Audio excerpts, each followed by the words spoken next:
Do you think the criminal justice system works for people who have been raped? No.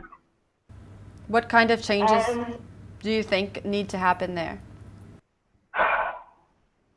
There's so many problems. It is so incredibly complex that it's not something that I can give you a simple, straightforward answer for. I work as a court reporter. I know how the system works.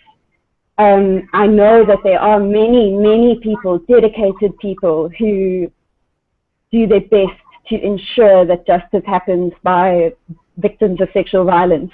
But it's so complex. It is not something that can easily be resolved. The one thing, and because of that, and my understanding of the complexity of the issue, is that for me, my focus in my activism and what I do is about survivor support and victim-centric models. If we can build a society that is more supportive of these men, women, and children who experience sexual violence, we might be able to help them live and live full, productive lives, and through the gift of their continued life, they can enact change in their communities. Do you think reporting a rape to the justice system would help survivors in this process that you're speaking of? No, I don't. I think it's important for survivors to find a way to survive and live full lives. And for some survivors, that's by reporting and following through the criminal justice system, come hell or high water. For other survivors, that's soul destroying.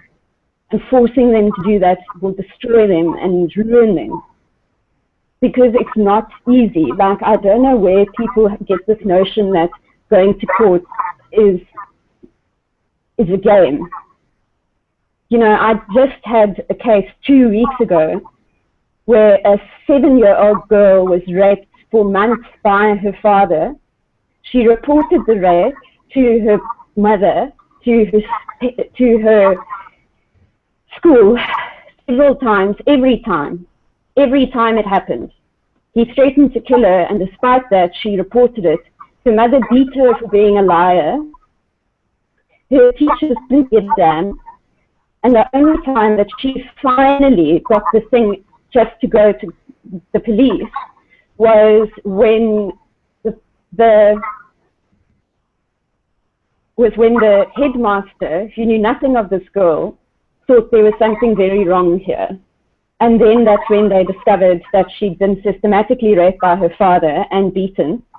And do you know how long that, and he you know, all the forensic documentation confirmed that she'd been raped. Everything. Do you know how long that case took for an 8-year-old little girl? How long? 4 years. And you know what happened after that?